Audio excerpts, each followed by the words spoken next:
computing outside. Classic Empire head-to-head down to the line. Cloud computing wins the Preakness. Hello, everybody. Mike Welsch coming to you from Churchill Downs for the final time, the final Daily Racing Form Kentucky Derby Clocker Report for 2021. The Clocker Report been brought to you this season by the good folks at Spendthrift Farm, whose stallion Into Mischief will have 3 chances at winning this year's Kentucky Derby. As you can see, the rain has forced us inside today for our final report, and the rain was a factor overnight and this morning. The track was sloppy. Greeting our Derby participants here on Thursday.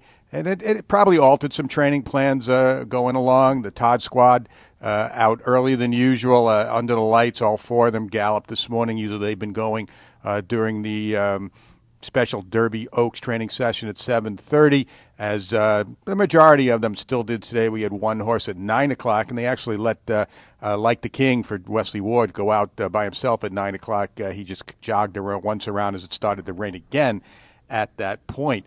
We'll start with the favorite, as we have been. Everybody interested in what Essential Quality is doing. Well, Essential Quality, who usually goes in the morning, came out today at 7:30. That was to go to the gate. The starting gate does not come out until 7:30. He went over to the gate with Mandaloon for a schooling session. Essential Quality got a little bit riled up at the gate. My colleague Dave Grenning was over there, reported that they had to back him out, put him back in, and he seemed to settle down the second time. He schooled in the gate with blinkers. Interesting, they took the blinkers off him, though, when he came out of the gate. Did not gallop with the blinkers on, which is not unusual. And he looked fine this morning over the sloppy track. I don't think we're going to have a problem with the wet track on Saturday, but Essential Quality, again, has looked well coming out of his works, his final work last weekend. And Mandaloon, full of energy again. He's a little bit more into his gallops than Essential Quality has been right along. He's made a terrific impression on me, both his works and his gallops. So Mandaloon, one of those horses that if you are strictly going on training and not looking at that last race, you have to consider him among the contenders. Another horse that caught my eye this morning, King Fury. Full of run again today. He actually came through the wire, went into the turn. I had him a quarter mile. It was almost a mini blowout from the wire out around the turn in 27 and change. He's looked good. Going to be a big price, trying to bite off a lot, having had only one race as a 3-year-old, and then coming back 3 weeks later out of the Lexington. But he couldn't be doing any better for trainer Ken McPeak. I thought Hot Rod Charlie had another very good morning today. Looked like he wanted to do a lot more, but the stable pony Olava Man grabbed him as he hit the end of the backstretch to keep him from doing too much. But Hot Rod Charlie has looked good here. Rock Your World looked fine too. I like Hot Rod Charlie a little bit better, but Rock Your World has done nothing wrong.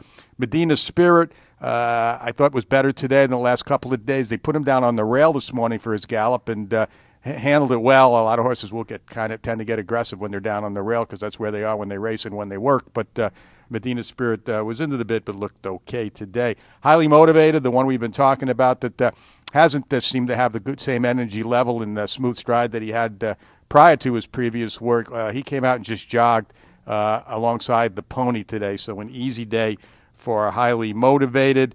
And that's about it. Midnight Bourbon was out in the second set. Brooklyn Strong, I did not get much of a look at him today. I think he just jogged, so he hasn't done much since he's been here. Of course, he had to work on Monday, but it's been a kind of an easy training regime for Brooklyn Strong since he shipped in from Parks earlier this week. So that's it. All the preparations are just about over. They'll all get a chance to get out tomorrow morning, I think early, because the track closes early with the early racing, and some will even stretch their legs on Saturday morning. But our job is done here. We've kind of told it like it is. We've had a lot of excellent workouts leading up to the Derby.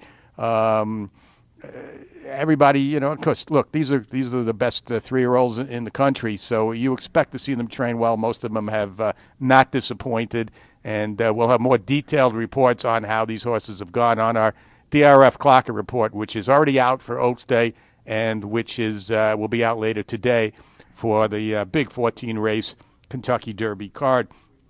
Before I go, I want to thank my camera people and producers, both Barbara Livingston and Emily Shields, who have helped film this, and without whose help these things wouldn't have gone as smoothly as they have. The good folks at Churchill Downs for allowing us to run around the place and do this. And we hope, we want to thank all our fans that have been watching here for the last 10 days. Hope everybody has a happy, healthy, and very lucky Oaks and Derby day. So keep it here at DRF.com, though. Even though the workout reports are done, still plenty of information coming your way between now and Oaks and Derby Day 2021 at DRF.com.